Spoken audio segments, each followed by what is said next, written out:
Let's open a word of prayer. Lord, thanks for the day. We pray you bless our time together today. In Jesus' name, amen. Well, there's a lot of things going on in the world right now. So I'm going to try to cover some of these. I will only be able to scratch the surface on a lot of them. So I'm going to talk a lot about the Middle East. I'll talk a little bit about demographics at the beginning, then Middle East, and then we'll talk some about AI at the end, because there's a lot going on there. And just so you know, I don't do this. I did a roundtable with Kurt Reed the other night. You can get that at his YouTube channel. And by the way, when I do roundtables and stuff like that, I don't necessarily agree with everybody that I'm doing something with. And so I don't think that I have to convince them, and every time I sit down with them, that why they shouldn't disagree with me. You know, that's but so that it's not an endorsement of everything anybody else says, but it's just I think an opportunity to sit down and discuss these things, because my view on eschatology is that as we move forward, there's going to be a lot of things going on. And as we get closer to the end, we'll have a little bit better understanding exactly how this is going to work out.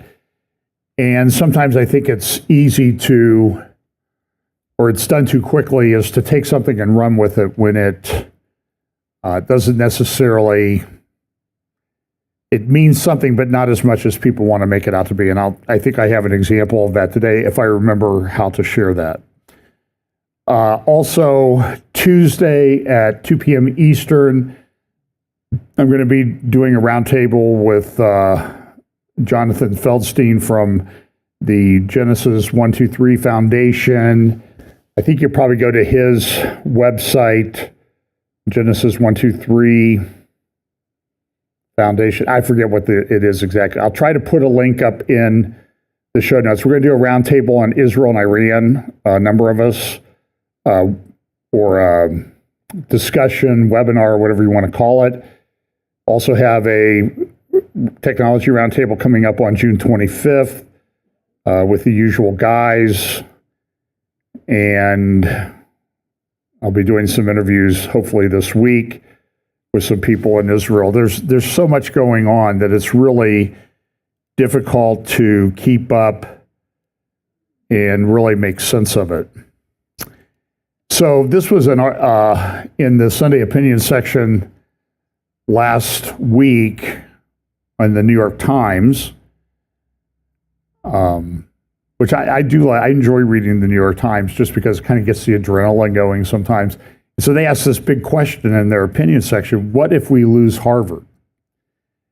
And I'm thinking, like, yay, you know. I don't know if you saw that this week. There was they had their graduation, of course, the graduation speakers at Harvard and at MIT. The student speakers were all about free Palestine. Israel's bad, Palestine is good. Israel's committing a genocide, and it's just completely out of control, in my opinion. So,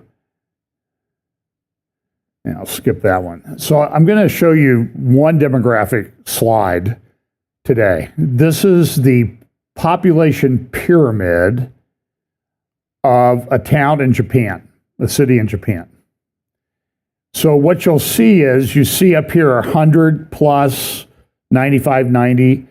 That's age group. So everybody in the 95 to 100 group, they have a bar across the way. And then you get down here to 0, 5, and red are females, blue are males. And what do you see in that population pyramid? Go down to the line that's 55 here, right by age. The biggest number of people are above the age of 50. And when you look down at the bottom, for example, there are no young males in that city. And there are very few females. Now, throughout human history, for the most part, population pyramids like this they were in the form of a distribution of,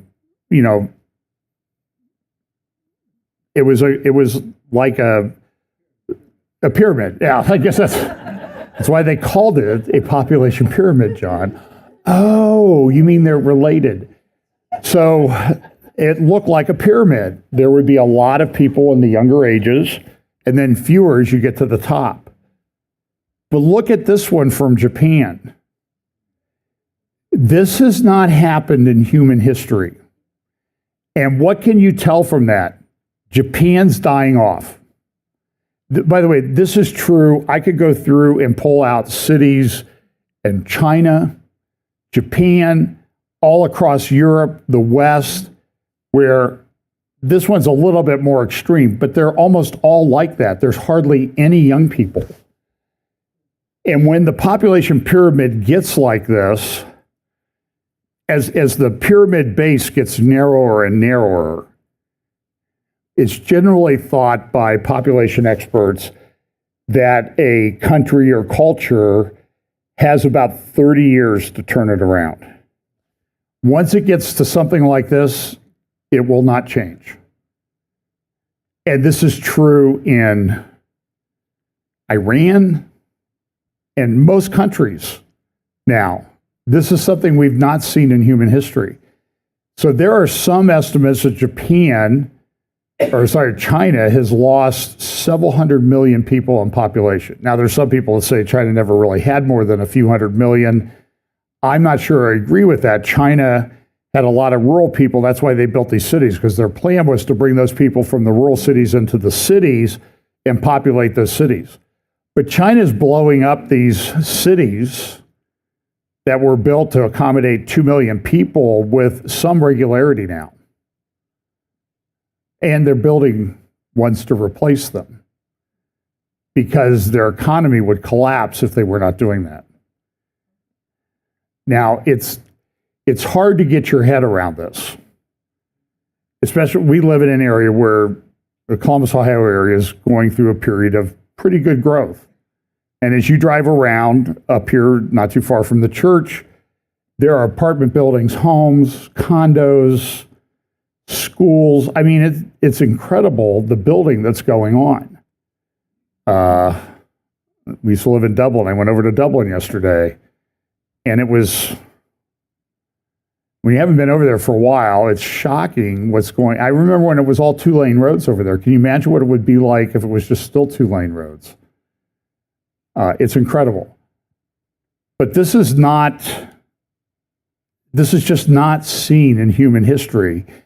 And I will be honest with you, I'm not sure how it plays into Bible prophecy, except that a country like, well, here was a headline in the paper the other day, to Russia for love, the Chinese men looking for a bride abroad.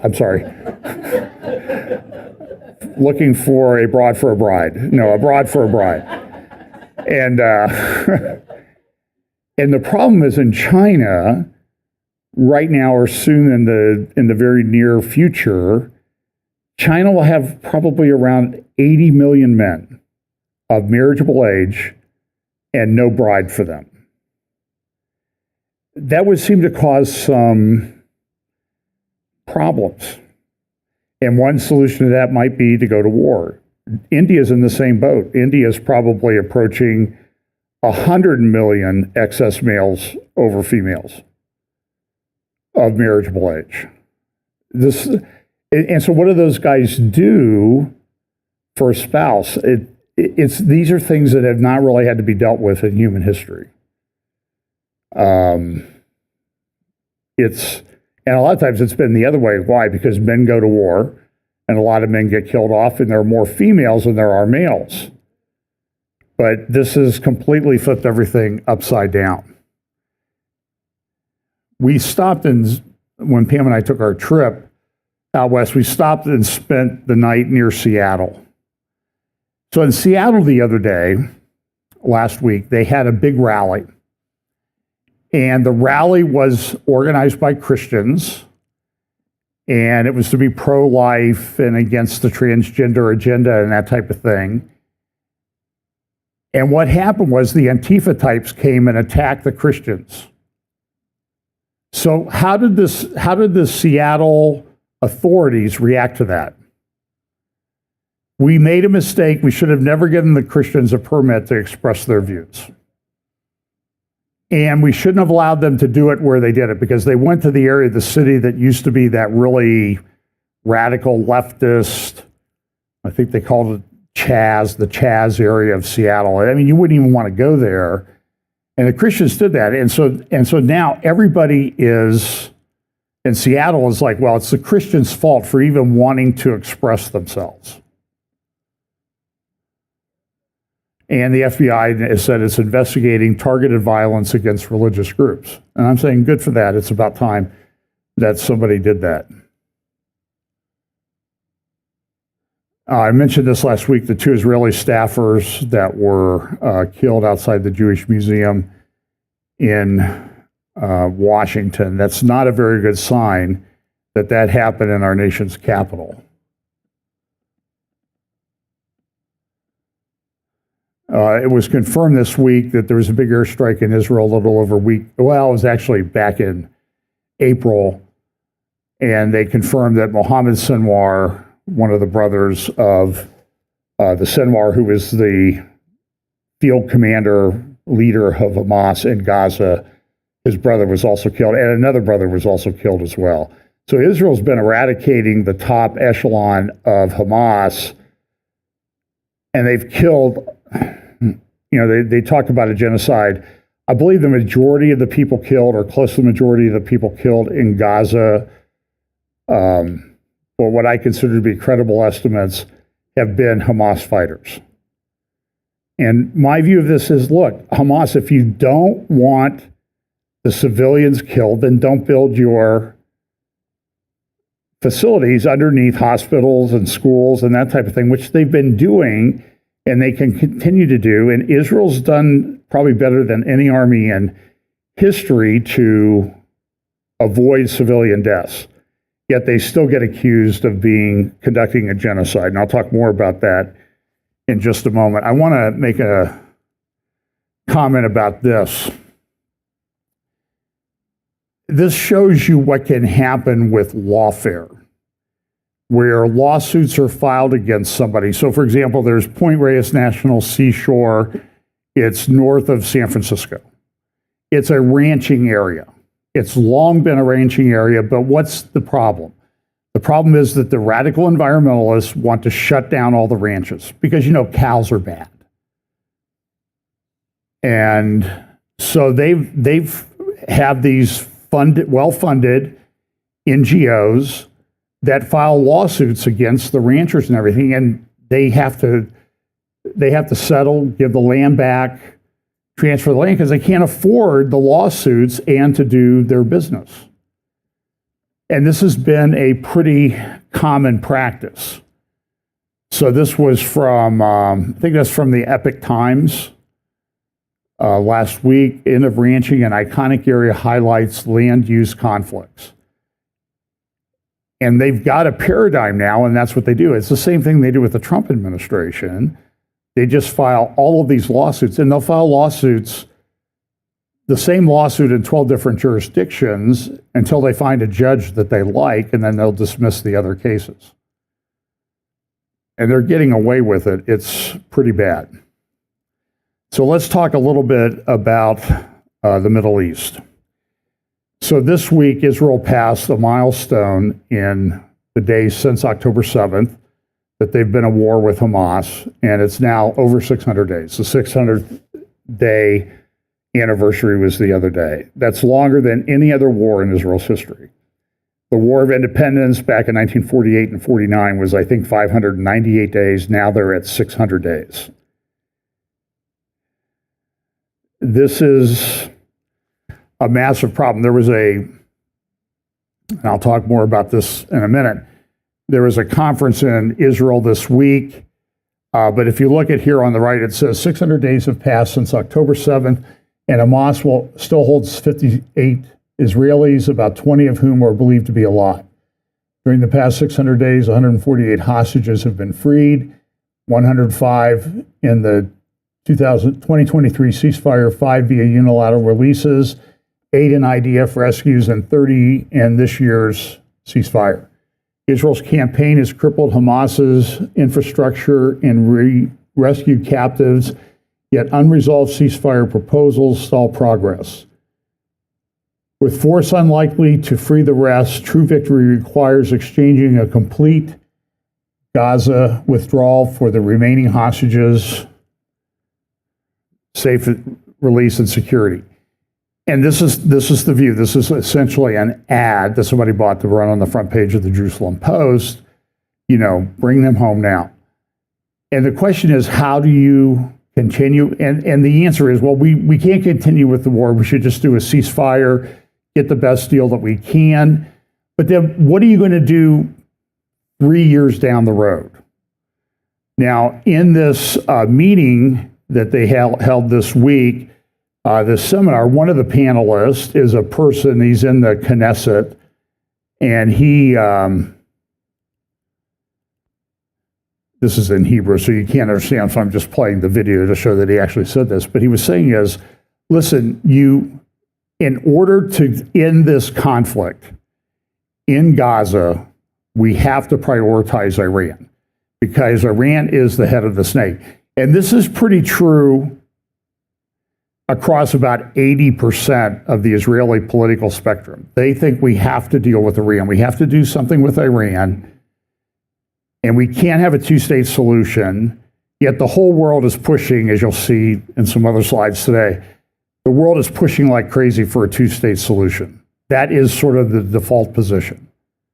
And it's really kind of insane. So he was saying, listen, if we don't prioritize Iran, then we can crush Hamas, but the extremism in Gaza won't end. And the answer is, how do you deal with this particular situation?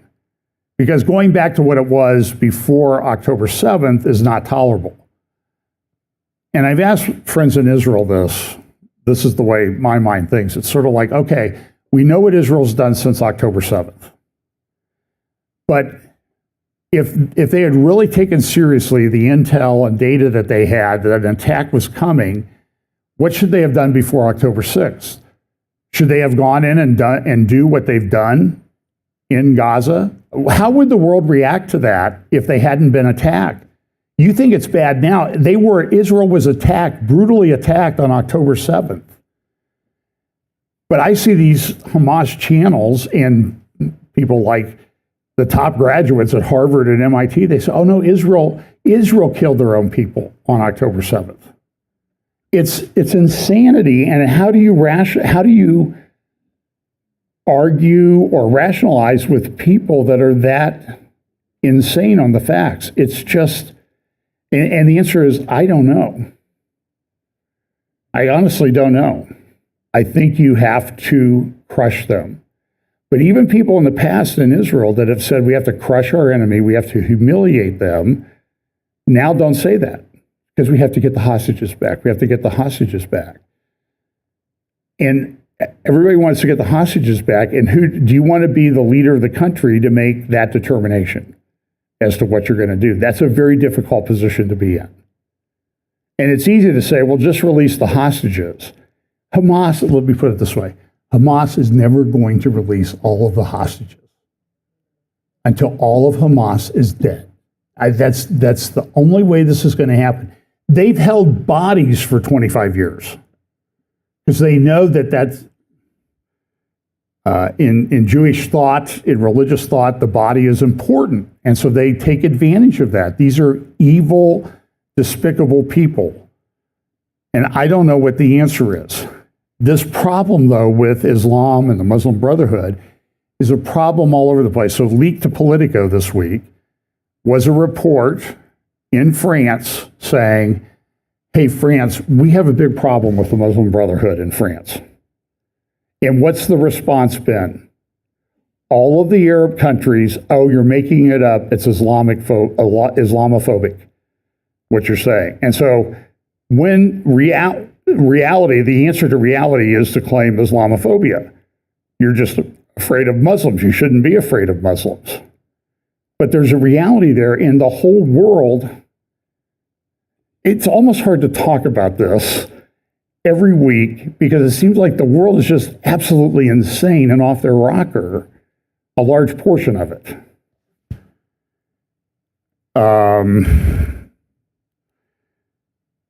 So there's negotiations going on with Iran. As I said, Tuesday at 2:00 Eastern, I'll be doing a panel webinar with some guys on Iran and Israel. I'm going to be very upfront about this. I do not think the U.S. administration is doing a very good job on this. And actually, I would say the efforts, to me, appear to be rather pathetic. Because if you look at the history of Islam and how they deal with their enemies, what is one thing that they always try to do? Get more time. You cannot continue to give them more time, more time, more time.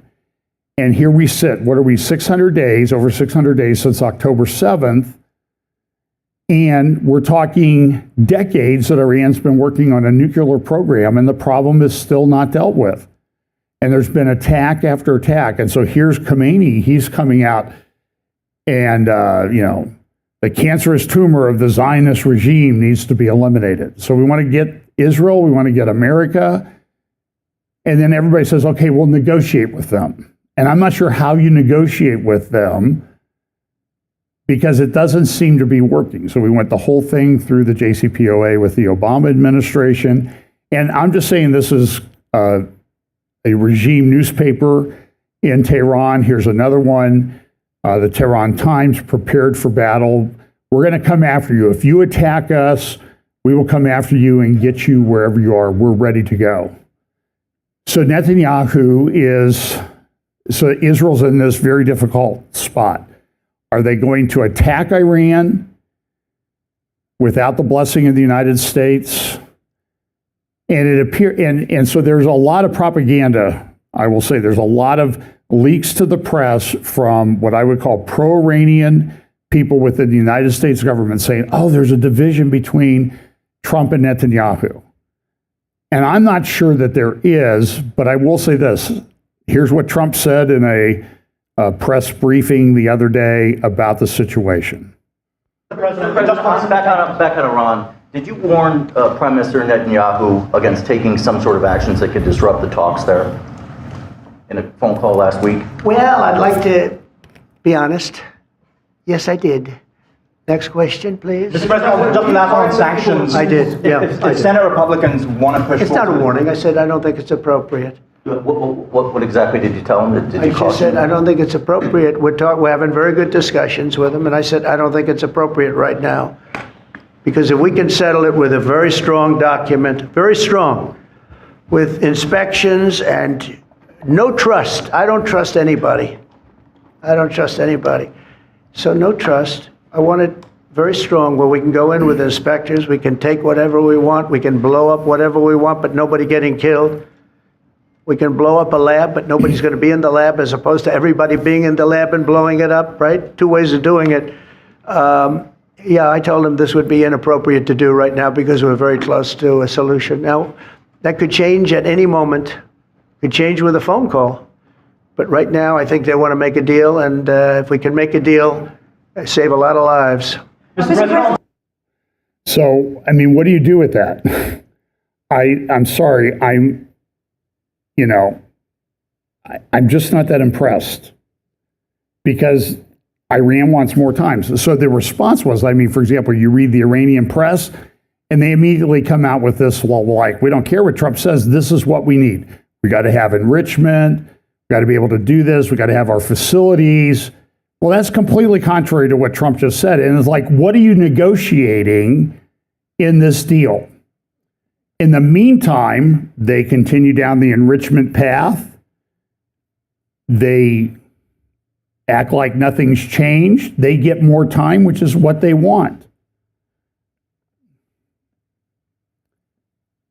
And I'm not sure, well, I'll mention that in a moment. All right, happening today, U.S. Special Envoy Steve Witkoff, for a fifth round of nuclear talks with Iran.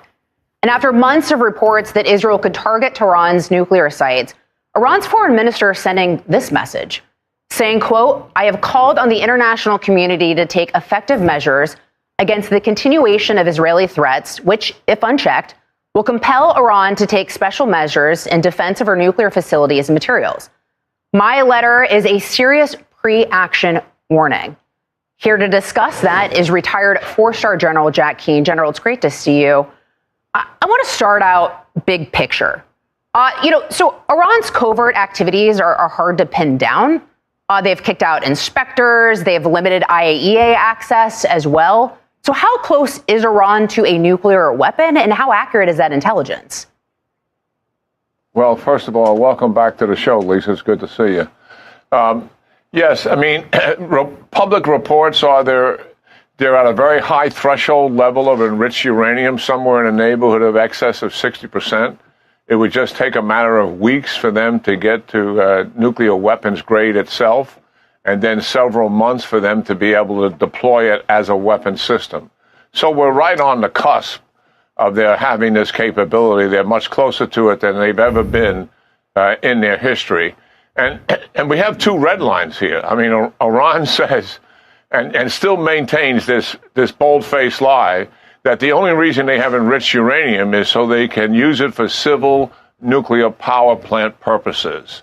Then why do you have it at the grade you have it at now? And Netanyahu's Mossad went in there in 2018, raided a classified warehouse and exposed to the public indisputable facts that Iran was building a nuclear weapon. So this is a lie. And they've established a red line saying we have a right to have enriched uranium for civil nuclear power purposes, just like any other legitimate country in the world. The problem with that is they're lying, and they cheat, and they deceive. Our red line is you have to give up enriched uranium capabilities. You have to dismantle the advanced centrifuges, the facilities themselves, the ability to manufacture it, and certainly give up all the enriched uranium you have, plus the ballistic missiles. That's what's on the line, and that's where the disagreement is. This is not resolvable unless one of the parties changes the red line, and it's certainly not going to be the United States. Well, and the good news is when President Trump draws red lines, they know we're serious. They saw that when he has implemented the maximum pressure campaign against Iran, also taking out Qasem Soleimani. So I think with that backdrop, these negotiations look a lot different than they looked under, President Obama, or even what they've seen from the Biden administration these past 4 years. So this is a massive problem. So everywhere you look this week were reports that there was an intelligence report that Iran's nuclear weapons program was still active. And this was a report from Austria. I've been trying to get a copy of it. I haven't seen it yet, so I'm trusting the press reports, the press people that have seen it, that they describe it accurately. But the Iranian nuclear weapons program is still active.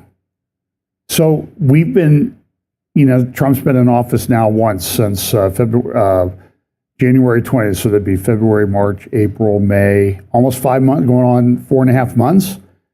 And nothing's changed in the whole thing. Not one thing has changed. And it's a big problem. And then early on in the Trump administration, the Office of the Director of National Intelligence, director is Tulsi Gabbard now, she went to Congress and said, Iran's not engaged in an active nuclear weapons program.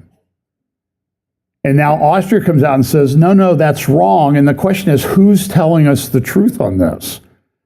And I'm saying, assume the worst with Iran.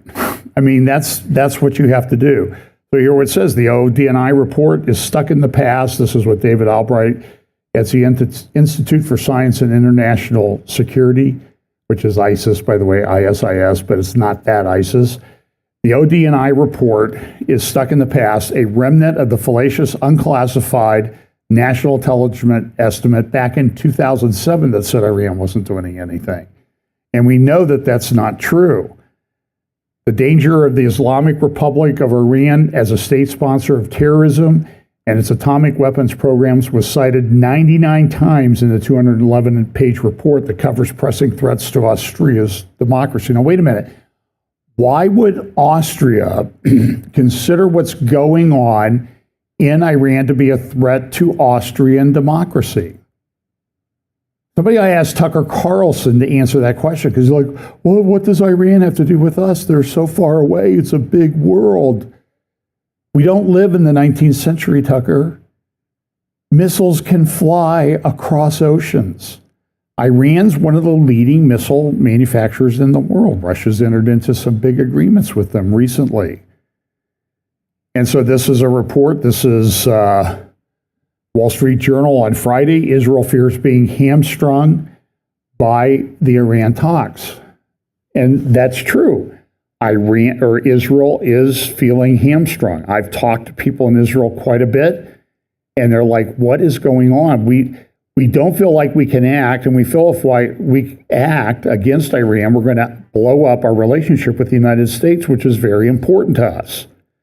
And we don't have the ability to get ammunition everywhere. And around the world, all of these countries are saying we're going to boycott Israel completely. No arms, no food, nothing. And so Israel's trying to walk a very thin line about what do they do. And they're sort of at the point where, what are we going to do?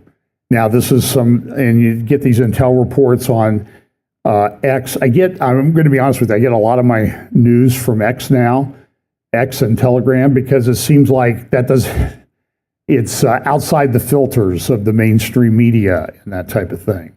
Now, it's not always true. You get a lot of, if you spend any time on X, there's a lot of garbage out there.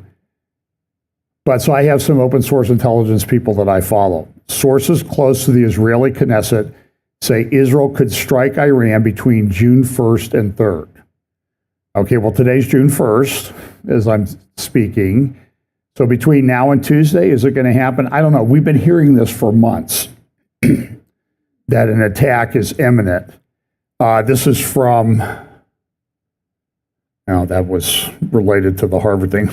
That was related to the Harvard thing. By the way, listen to this kid. I'm backing up for a second. Stanley Zong is a kid. He wanted to go to an elite university. He had a 4.42 GPA, a 1590 SAT, ranked in the top 1% of the USA Computing Olympiad. He built a free e-signing platform, reached the semifinals of the Google Code Jam, and placed second in MIT's Battle Code. Still, 15 of 18 colleges rejected him, including Stanford, MIT, Carnegie Mellon, and even Cal Poly. And you're telling me that all the people that they're getting are better than this kid academically? No. They still are on their little crazy woke agenda. Anyway, so back to Israel and Iran. Israel's been in this war for a long time. Israel is hurting. This is taking a big toll on families. I know from talking to people that reservists are having trouble in their marriages because they need to be working, but they're at war, causing economic problems, hardships in household. And it's a problem for Israel. They're now 600 days into it. Israel's not a very big country. And everybody within Israel, I can assure you, knows somebody who's involved in the IDF and military, intelligence, security apparatus. Lee Smith, who I think is somebody you should follow, Lee Smith, DC, and says, he asked this question: why are MAGA influencers and Trump officials trying to make Trump lose? He wrote an article at Tablet Magazine. Its link is in the show notes below, I'm pretty sure. But go to Tablet Mag. The anti-Israel right joins the pro-Iran left. This is a big problem. This is one of the things we're going to be talking about in our panel on Tuesday about the issue. You have a lot of people on the right in America. I would call them the woke right, like a Tucker Carlson or Candace Owens, and other people that are very anti-Israel, anti-Jewish, Jew haters, outright Jew hatred, that type of thing. And it sounds very much, when you listen to them, like they're saying the same thing that these lunatics who gave graduation speeches at MIT and Harvard gave. Very pro-Palestinian, free Palestine, Hamas is okay, Israel's the bad person. And I will grant it that for President Trump to govern in this environment, when there are people within his own party that are very much like this, it's a very huge problem. It's also, I think, the fulfillment of Bible prophecy. Look at what Lee says. Everyone wants Trump to lose. This includes certain self-proclaimed MAGA influencers who are obsessed with the idea of Israel as a uniquely evil force in the world history and American Jews as a malignant fifth column. You could include in that people in Congress like Thomas Massey, who is constantly harping about Israel. Israel owns the American government. Qatar gives many times more money to people in government and education, but Thomas Massey never brings that up. Why? Because Thomas Massey does not like Israel. Let's be honest about that. There are people, since I'm conservative, and you like to think of yourselves as a libertarian, there are people in the libertarian movement in the United States that are some of the worst Jew haters on planet Earth. I follow them on X. It's unbelievable the garbage that they spew against Israel. And they consider themselves to be libertarian. We're for freedom. And they say this stuff. My own view is that libertarians are generally not the brightest people when it comes to geopolitics. But that's for another discussion. So Gadi Taub in Israel, very smart guy. I used to do a program with Carolyn Glick. And he writes for conservative publications. He does a program called Israel Update with Mike Duran. He writes for different publications. He was on a podcast with that. I'm going to play about a 6 or 8 minute clip. I want you to listen to what he says, because he's talking about how is Israel supposed to navigate this space with Trump and Iran in what's being said. What's going on? Is America really in Israel's corner or not? You'll hear the host first and then Gowdy. Number one headline is, and so I'm going to start with the hardball right out of the gate. Trump comes to the Middle East, doesn't come to Israel. Then, as at least at the time of this recording, J.D. Vance rumored to come to Israel, and then that also gets canceled. I want to turn this around, not from the American perspective, but 180 degrees from the Israeli perspective. How is the prime minister, the Israeli society, how is this all being viewed? How did we see the Trump trip from the Israeli perspective? It's very worrying. Israel feels that Trump may have just turned his back on us, or that's the question everybody asked. Has he turned his back on us? We can try to understand what and why, but it began, with the Houthis.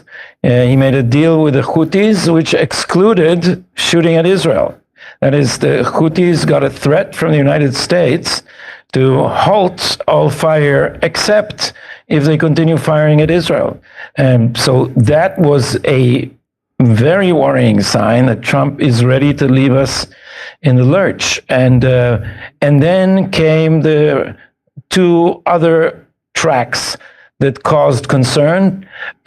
His deals in the making with the Sunnis, the Gulf Sunni states, and then the negotiations with Iran. On the positive side, we heard from Witkoff, who is considered here the dovish side or the softer side towards Iran, that still the red line is enriching uranium. There would be no enriching uranium, he said, even not to 1% on Iranian soil or by the Iranians.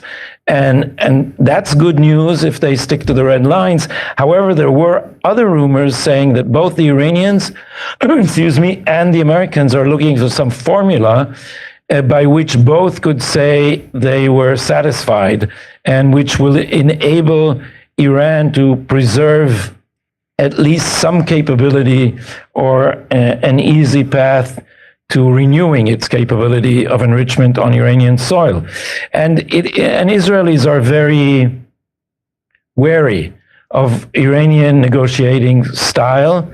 Iranians are very devious, very patient, and very bold in their negotiations. They have no qualms about cheating. When I interviewed Prime Minister Netanyahu, and I asked him, if Trump gets a deal which will include the complete dismantling of all centrifuges on Iranian soil, would that be a good equivalent to a raid and an attack on these nuclear facilities? And he paused, and then he said, do you trust the Iranians? So I guess what Israelis are asking themselves is, will the Iranians be able to cheat Trump? Or will Trump, in the end, give way at the expense of the future security of the whole region? So we don't have an answer to that, regrettably. The Iranians are very good at cheating, but you also need to factor in that Obama was willing to be cheated. In fact, Obama participated in the cheating, and that does not seem to be what Trump is doing. So I'd say the best interpretation of this most worrying of the three tracks, I didn't mention Gaza yet, that's the third arena, but the most worrying is Iran, and the question is, will the Americans abide by their red lines? The most generous interpretation is that Trump is really on it, and there will be a very harsh agreement, and this is setting up Iran for the first attempt to cheat, and which will give the Trump administration a proper excuse to turn on Iran with military force. I heard from some. So back to Lee Smith's article. So Lee talks about this in his article in Tablet. He also talks about the fact that there's this narrative out there. In fact, this is a headline, front page in The Independent in the UK just this week. Musk bows out. Oh, no, that's not it. The hungriest place on earth. Now, they distributed the other day through a U.S.-led distribution, they've distributed 2 million meals in Gaza. I see videos coming out of Gaza all the time about markets that are full of food. There are warehouses full of food in Gaza, maintained by the UN or Hamas. I don't care who it is. Sometimes it's hard to make a distinction between the two of them.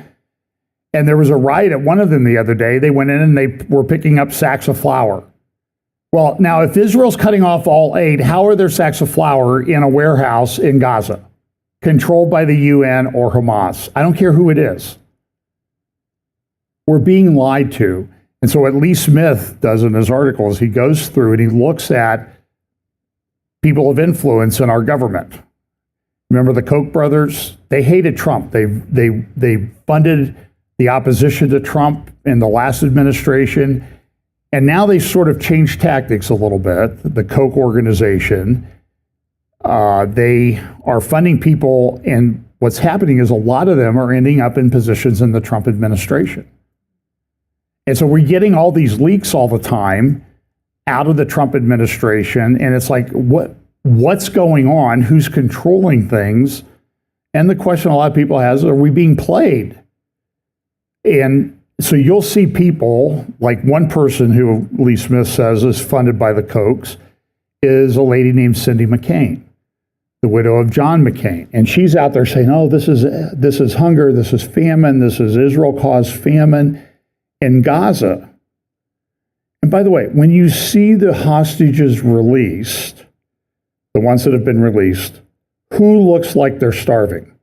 The hostages, they look like survivors from Auschwitz, and the Hamas fighters look pretty good.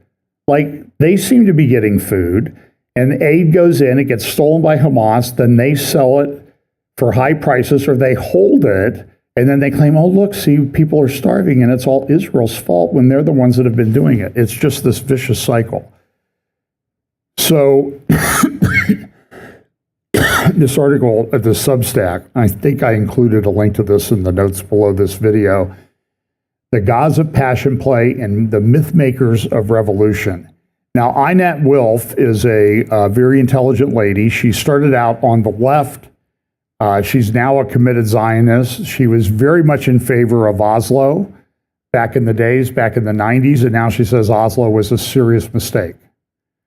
Now, I would say it was pretty clear that Oslo was always theater, but if she's on the right side now, that's okay. But listen to what she says.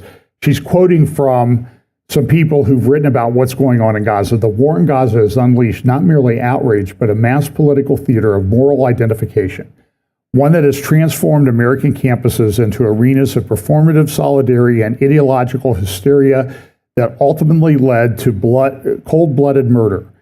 Once again, the Palestinian has been transfigured into the universal symbol of resistance, the Christ of the post-colonial world, bearing the sins of the West, crucified daily by the same abstract forces, whiteness, capitalism, Zionism, imperialism, that once animated rhetoric in the 1970s. So you see this thing, it's just being recycled over. This is what Trevor Loudon would call the red-green axis, the red-green alliance, that you have communism, Marxism, Islam, all working together to disrupt Western values. And it seems to be working. This article was in the Jerusalem Post just today. Anti-capitalism, anti-Semitism, and the global intifada. The global intifada movement, the article says, a growing wave of fervent activism against Israel's policies has merged in complex ways with radical anti-capitalist sentiments. At first glance, anti-capitalism and the global intifada might seem separate. One critiques economic systems, the other takes a militant stance against Israeli state actions. But they often feed each other, sharing a common narrative that blames a small, powerful group for global suffering and injustice. This sounds very much like Candace Owens' channel and what she says. And so it's an enormous problem. Here's an example of what's going on. So this little girl, there was a video that was released of her, and all the anti-Israel channels had it. Every one of them put up this video, and you see it in the lower right-hand corner. See the video there? The little girl walking through the flames, trying to escape the fire. Okay, and it looks, first of all, that's not how people walk through flames. I'm sorry, especially children. And so this was a total propaganda piece. Danny Seaman on his channel this week, straight up, he did a pretty good interview on it. And this is the little girl after the fire. Now, what do you notice about her? There's no cinder burns. Her hair is fine. You know, her clothes are fine. And this is what they call it, Pallywood, because there's this made-up propaganda videos all the time.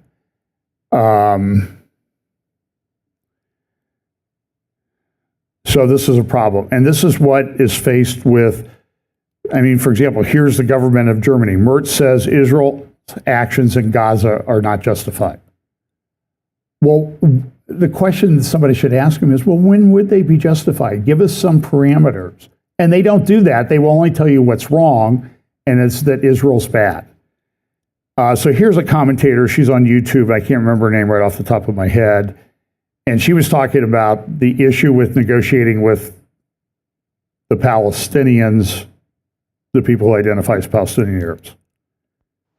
Ever wondered why none of the Arab countries that loudly claim to care about Palestinians are willing to take them in, even temporarily? Egypt, their direct neighbor, won't even let Gazans shelter in the Sinai. Instead, it has tightened border security to keep them out.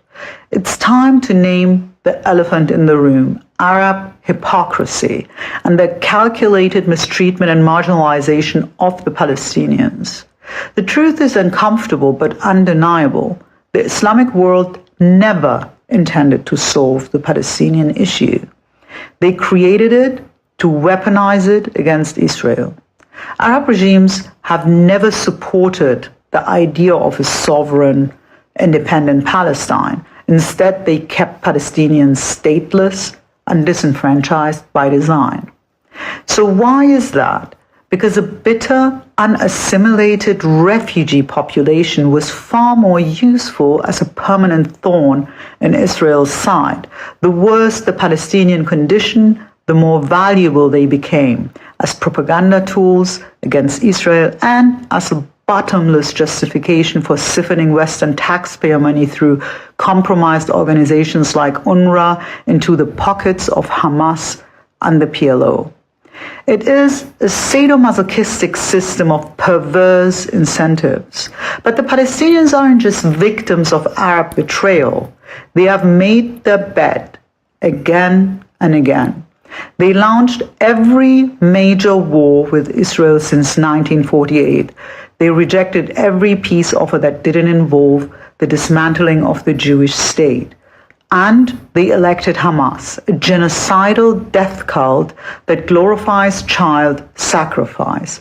Thus, their perpetual suffering isn't just imposed, it's also chosen through leadership, ideology, and a collective refusal to abandon the delusion of erasing Israel. For nearly a century, Palestinian leadership has aligned with the wrong side of history, supporting Saddam Hussein, allying with Assad, attempting multiple coups in Jordan, and playing a devastating role in the Lebanese civil war.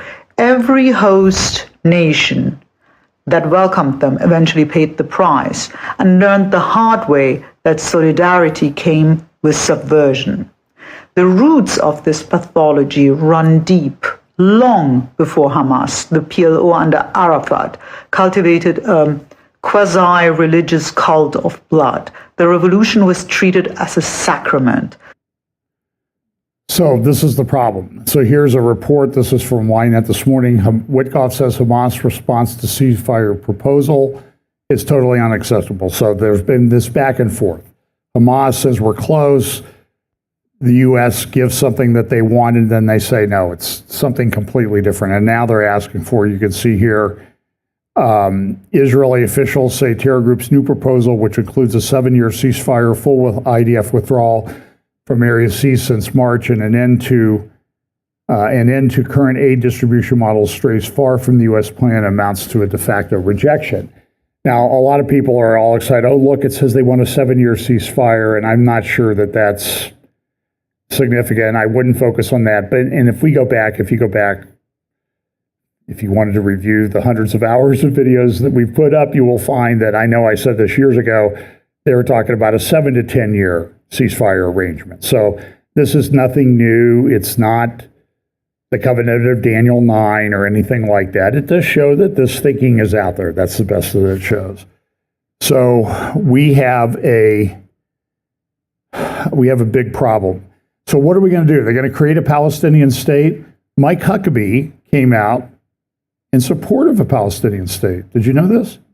He was on Fox the other day. Listen to this. I heard that the French were trying to spearhead this effort to get a meeting together at the United Nations, the purpose of which supposedly is to recognize a Palestinian state.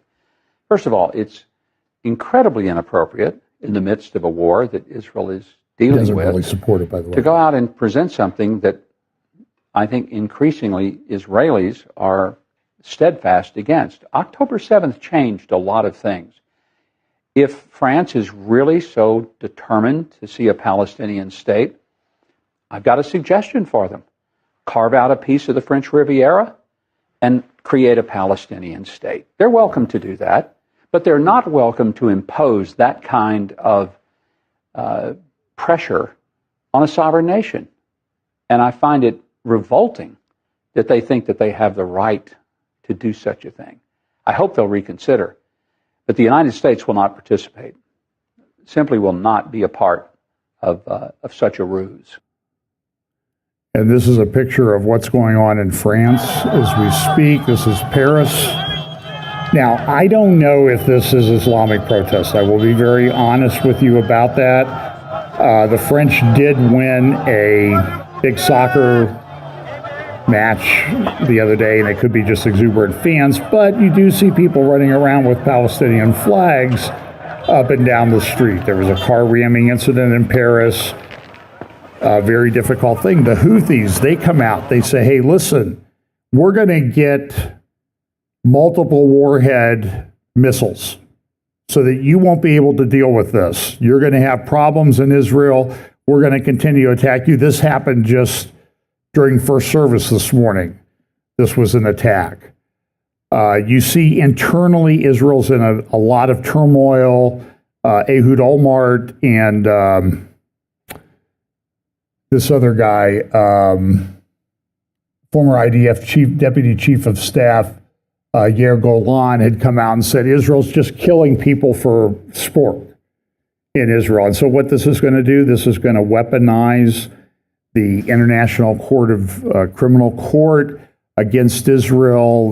They've threatened more indictments, and it's going to make these things easier, even though the cases at the ICC are in jeopardy, because the guy who brought them is now on a semi-permanent leave because of sexual assault allegations brought by people on his staff. So it was when those allegations started to surface that he came out and said, oh, well, the people in Israel should be arrested.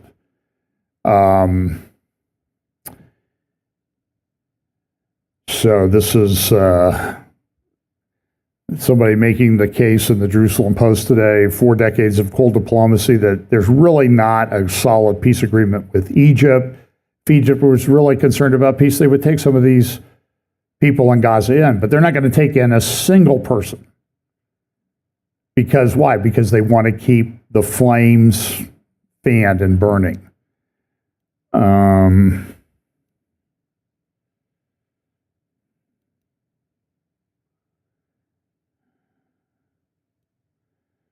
Okay, I have a bunch of other stuff, but I'm going to try to, I'm going to do a little bit on AI now. So listen, the Israel thing is in a complete state of flux. Who knows what's going to happen over the next week? Israel could attack Iran. The problem with that attack is related to the reports that come out. For example, the IAEA comes out and says, hey, we've got this problem. They're enriching uranium. They have secret sites that they haven't told us about, and this is the problem. Israel could go in and wipe out all the sites that they know about. They haven't destroyed the institutional knowledge of people in Iran. So this is going to be a problem that they have to deal with over and over and over again. They might kick the can down the road a little bit, but until that regime falls and changes, this is never going to change. So I want to talk a little bit about AI. This is from the French newspaper Le Monde. Meta joins the race to develop augmented reality for the U.S. military alongside Anduril. Anduril is a company, they're building a big drone plant down here on the south side of Columbus. Their guy that heads it up is a guy named Palmer Luckey. He worked with Meta, Facebook, for a long time. He got fired back in 2017 when he supported the Trump. It came out that he had supported the Trump election in 2016. Now he's back with Zuckerberg, and they're trying to build AI weapons systems, AI-based weapons system. And this AI stuff is developing so quickly that whatever I talk about today, by the time we get to our next roundtable at the end of June, it's going to be out of date. That's how quick things are moving. But I want you to read a little bit of this article here. This is in the New York Times today, and there's some thinking in the prophecy community that some of the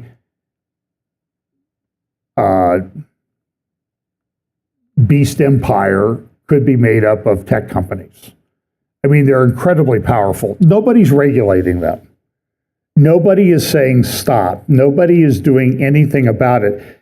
And so this lady in the New York Times this morning writes, Silicon Valley has imperial ambitions. Look at what she says. Their influence now extends, and so think about what it says in Revelation 13 and the economic system and everything that's coming to prop up this beast empire at the end. Their influence now extends well beyond the realm of business. We are now closer than ever to a world in which tech companies can seize land, operate their own currencies, reorder the economy, and remake our politics with little consequence. That comes at a cost. When companies rule supreme, people lose their ability to assert their voice in the political process, and democracy cannot hold. Technological progress does not require businesses to operate like empires.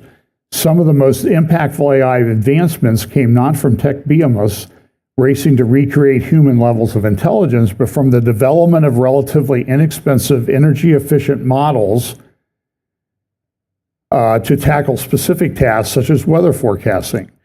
DeepMind's AlphaFold built a non-regenerative AI model that predicts protein structures from with their sequences, a function critical to drug discovery and understanding disease.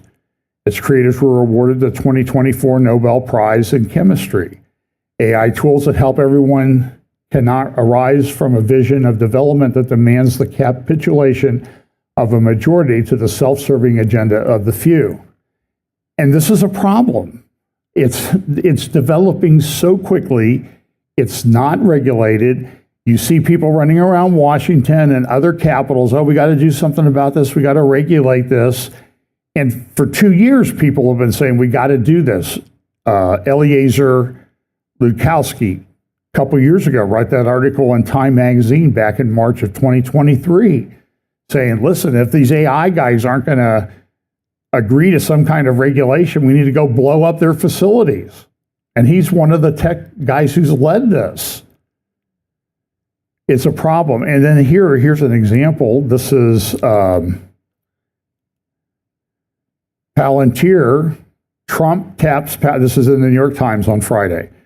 Not in the paper yet, it'll probably appear in publication sometime soon. Trump taps Palantir to compile data on Americans.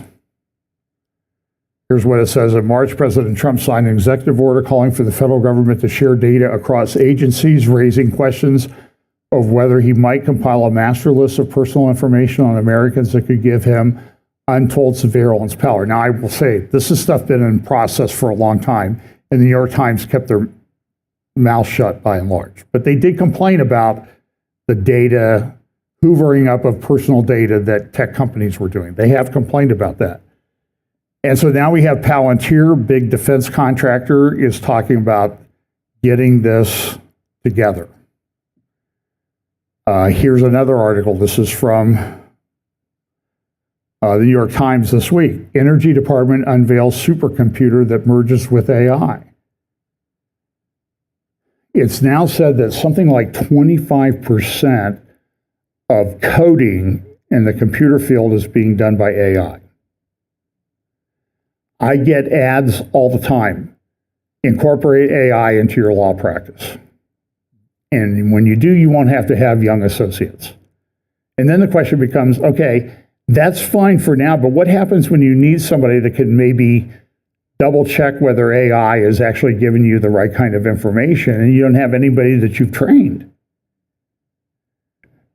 I mean, listen, there is a blessing to being in your 70s at this point, because you know that you're need to deal with this for a very, very long time is very, very unlikely.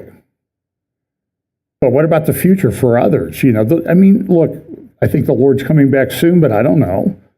Nobody does. And companies are like, here's Britain facing a new era of security threat. They're going to get their British fighters to carry bombs. Israel came out this week. This is an interesting report. Israel released footage confirming that its new directed energy weapon, Iron Beam, is in active service and was used to shoot down drones launched by Hezbollah last year. That's good. Every interception costs Israel no more than $5 US, as opposed to $100,000, $50,000 or $100,000 Iron Dome missile. Not bad. Here's a report from News Nation about the Israeli system. Okay, welcome back, everybody. Using lasers to defend against aerial assault sounds like something out of, I don't know, Star Wars, but now it's anything but science fiction. Israel is officially confirming that it successfully used a laser defense system in combat. And it marks the first time that the Israeli military has downed enemy drones with the high-tech weapon. Alex is back with the latest on this one. I mean, this you think about this, right. Laser warfare, and you picture comic book. Star Wars was accurate. We see a lot of that. Yeah, I mean, you just picture these drawings, but this is real. And what does it mean for the future of warfare? Yeah, it's very, very much real. Sounds like something out of Star Wars, but it's something that we're seeing actually play out in combat to this day. It's called the Iron Beam, which is, of course, a play on Israel's Iron Dome air defense system. And military analysts say this could be the dawn of a new era when it comes to air defense. For years, it was the stuff of sci-fi. But science fiction may become terrifying fact. But on the northern border with Lebanon, Israel's laser defense system just got real. Israel's defense ministry now confirms it deployed a high-powered laser to shoot down Hezbollah drones. The system, a compact version of the Iron Beam, was used for the first time during recent border clashes. And it worked. Israel's Iron Beam isn't a missile. Unlike the Iron Dome, which fires costly interceptors into the sky, this system uses a beam of directed energy to meld targets mid-air. No explosion, no impact, just instant heat and precision. According to military officials, more than 300 hostile drones were launched. This laser helped stop dozens of them. It completely flips the current nature of asymmetric threats facing both militaries and to alarming extent to civil critical infrastructure. Defense experts say, unlike missiles, lasers fire at the speed of light and cost pennies on the dollar to operate. That makes it an attractive option in a long conflict. It costs around $50,000 for one of Israel's Iron Dome Tamir interceptors. These bring those costs down to somewhere around $1. So that's amazing. So I want to go back to AI for just a minute, and I'll finish with this. I could go for a very, very long time. I'm trying to give you the highlights of all the stuff. So Trump was in the Middle East making all these business deals. After he leaves, here comes the United Arab Emirates come out and they say, we've got Stargate UAE. Remember, there was Project Stargate. Now, that's not, I don't believe, a government-funded program, but it's something that our government is supporting people to get financing to develop AI. And at this point, it's like, you could say, well, we're not going to do anything. But you've got the UAE doing it. You got China doing it. We're trying to stop China. We're cutting off chips and stuff. So what's China doing? They're smart people. They're developing their own chips and everything. They're going forward with it regardless of whether we want it to go forward or not. And so we're in this kind of dilemma about everything. And the UAE now says that they have, this is like the largest AI center that's being built on the planet. In the United Arab Emirates and Israel. Abraham Accords, all of that stuff. It's concerning.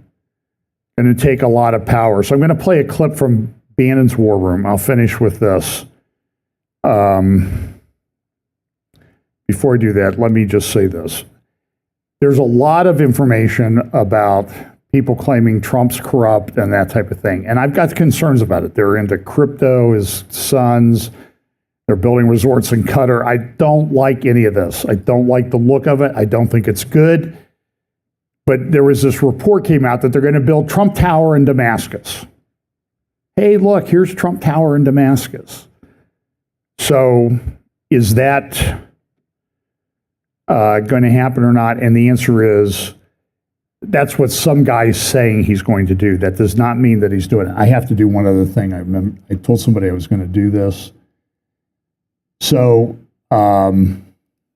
here is the other thing that's happening is the Trump administration is really getting into a relationship with al-Shara in Syria. This is the former al-Nusra guy. I don't trust him. And so here's a big meeting with the U.S. representative on the left. We're going to get all these things done. And this is from the cradle. This is what al-Shara said yesterday. Syria and Israel share common enemies. And I don't know. I just don't trust the whole thing that's happening. So that's in the cradle. So here is the other thing that's tied to this is the ascendancy of Erdogan. This is Jonathan Spire in Jerusalem Post. It's been a good few weeks for Turkish President Erdogan. All current indications suggest that the Turkish leader is making notable advances in his effort to place Turkey at the center of regional strategic affairs, as Erdogan's Turkey builds against Israel is continuing unabated. Observe, this week Erdogan held the current interim president of Syria at the palace in Istanbul. This was Shara's third visit to Turkey since he assumed power in Syria in December. The Syrian leader thanked, I guess I don't know, is he getting frequent stay points at the Istanbul hotels? This was Shara's third visit. The Syrian leader thanked Erdogan for what he called Ankara's critical support in securing the lifting of international sanctions against his country. U.S. and European decisions to lift sanctions against Syria opened the way for Shara to acquire critical funds for reconstruction in Syria and potentially to consolidate his own rule. And Saudi Arabia is heavily involved in this, and that came out of the meetings that Trump had with Saudi Arabia as well. There's a lot going on in that space. Jonathan Spire, a couple links, the link to this article and also one he wrote back in 2004 that you should read. But he also says, listen, this Erdogan thing is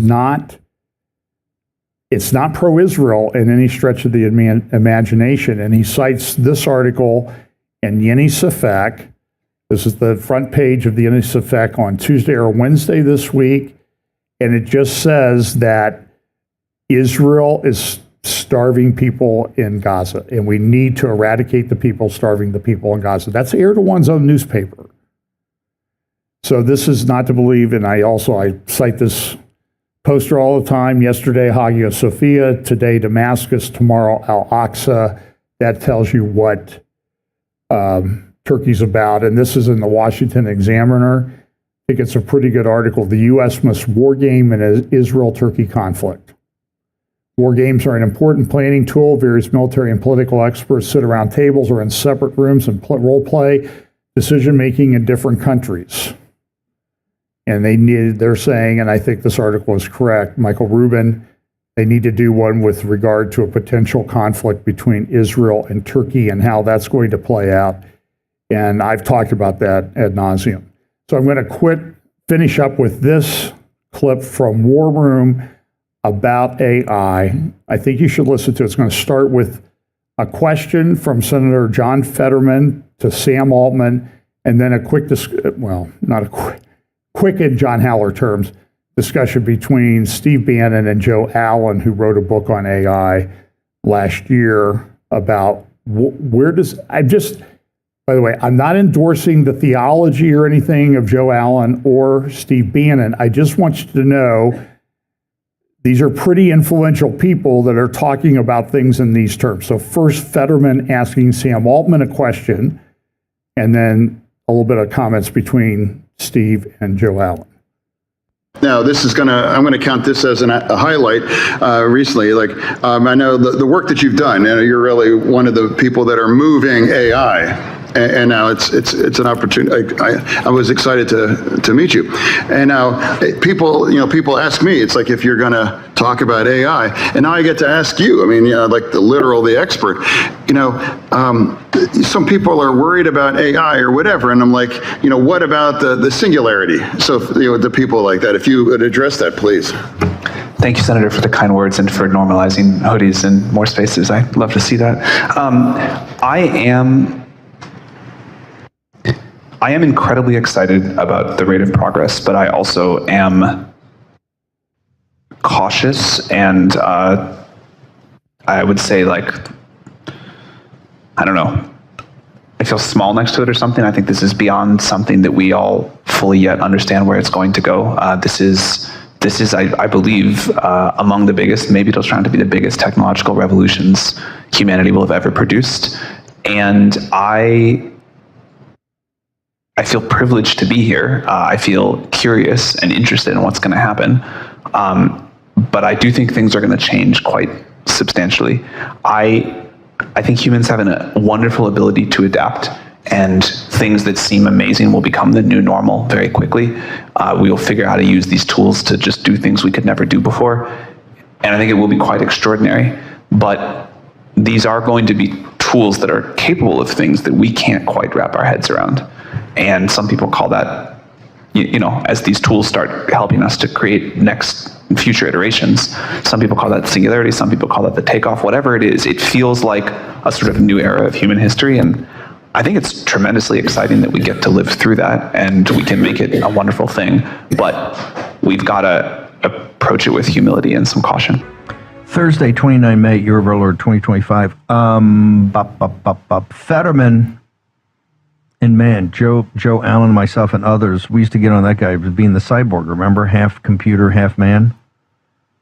In his struggle, and I'm the first to admit, I think he's been, as with all of his limitations, physically and mentally, he's tried to move the football, and that's why he's being destroyed by the Democratic Party, and they want him out. He's the first guy to use the S word, singularity. And Altman, Joe Allen, did an amazing job of not even not answering the question, kind of tiptoeing back off the question. The singularity is a convergence point on this, and it's artificial intelligence, AGI, because that's kind of the lead sled dog pulling the sled, but it ain't the only sled dog. You've got CRISPR, gene slicing, quantum computing, advanced chip design, regenerative robotics, all of it, that all merged. The singularity on this side of it is you, me, the species called Homo sapiens that have been around, I don't know, kind of for a while.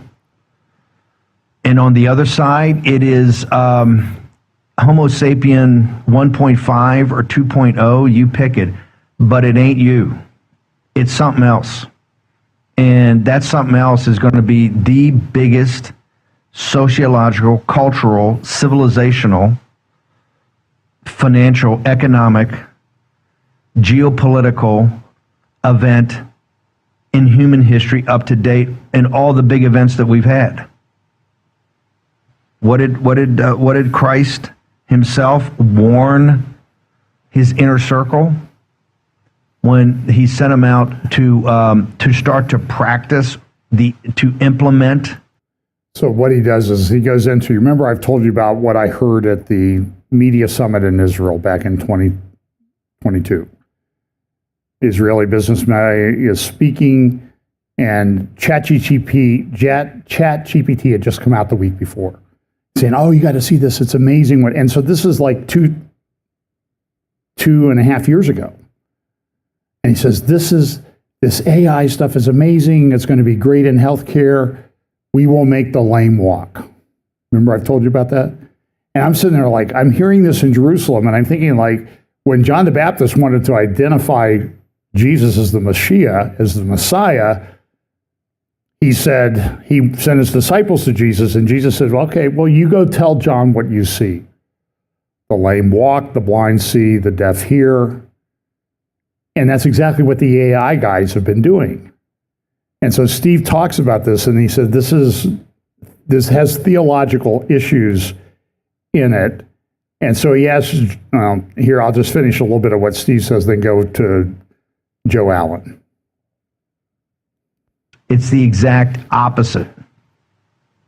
And you saw Altman right there. He didn't, thank God Fetterman asked that question. And Altman didn't want to touch it. Joe Allen, your thoughts? Now, Steve, you've got me thinking theologically. I've pondered your statement on this many times. The notion that the Holy Spirit. I'm not particularly churchy, but look, the deal's the deal. You read it, you either believe it or you don't. If you don't believe it, fine. It's a free country and a free world. They not only don't they believe it, they believe the exact opposite, and they're executing a plan that is the exact opposite. And it's time we have the Great Awakening which we first was the political about the globalist and what was happening in the pandemic and the vaccines and all of it, and World Health Organization, this great awakening or getting red-pilled. This is the real great awakening. This is where you're going to have the spiritual revolution in this country to realize, hey, this is the fight. What Fetterman asked right there, hey, tell me about this concept of the singularity. And Waldman's touching around, well, it could be the greatest thing. I don't know if we can do it, but in his little brain, is it going, hey, don't touch this one because you're going to give fuel to the modern Luddites. Joe Allen.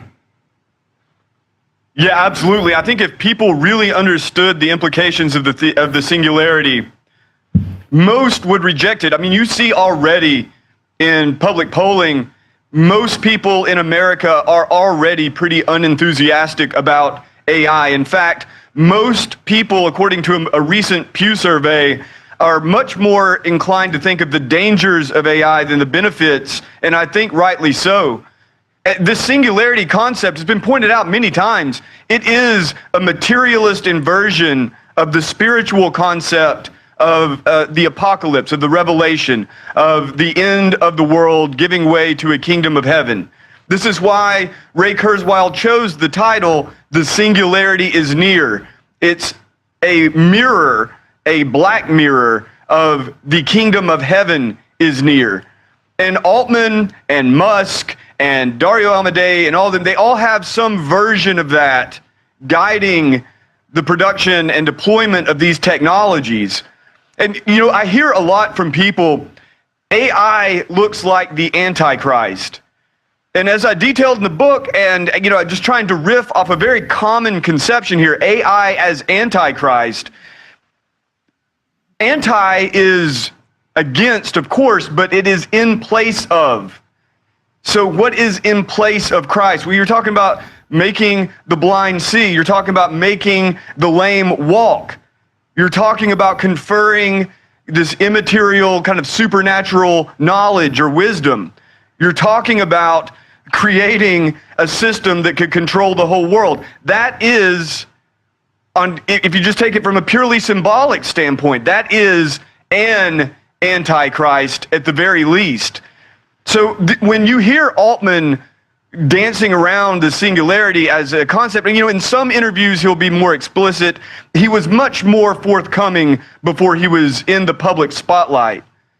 And what he ultimately sees happening is, you know, kind of a process, as I've described it, kind of a 5-phase process. And all these guys, Musk, all of them see something like this. First, AI is a tool that you use. Next, AI is a kind of teacher. It is giving you information. It's teaching your kids, maybe an entire generation. AI is a companion. It is someone you can trust. It's someone you confide in. It is a creature. It is something like AI in their conception is becoming something like a creature, like an animal or like another human being or like a soul, a God-created soul. And finally, at the peak of all this, they see AI as a god, or perhaps, if they can make one powerful enough, the god. Because they don't believe it in general. They don't believe in a supernatural higher power. They believe we're on a dirt ball floating around in space by ourselves. And so what we have to do is first play God, tinker with the genome, tinker with the human culture, tinker with the human brain, and then perhaps the best or wealthiest among us can become gods, and out on the extreme end, they want to build a God that they believe never existed. Well, on that upbeat note, by the way, this is an article that was in the Sunday Times. Hang on a second. Yeah, the Sunday Times last Sunday. And look at what this says, it's cheat code, how chatbots put universities in an existential crisis.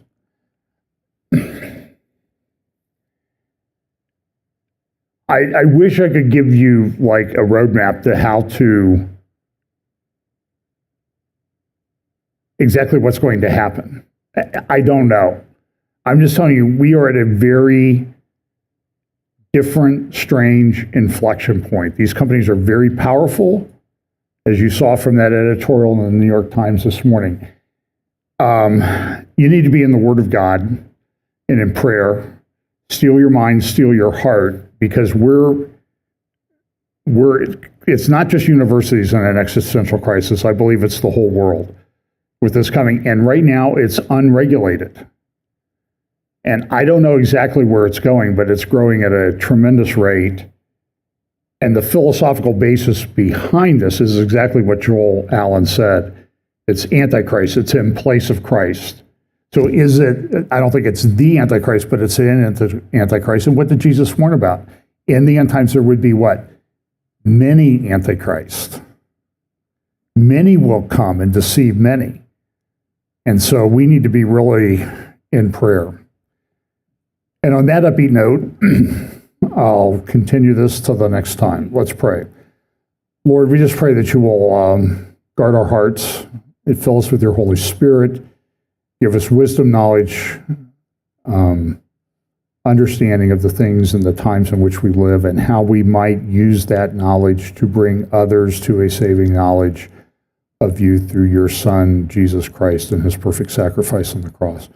Pray that you'll give us opportunities to share that glorious message. Bless us this week in Jesus' name. Amen.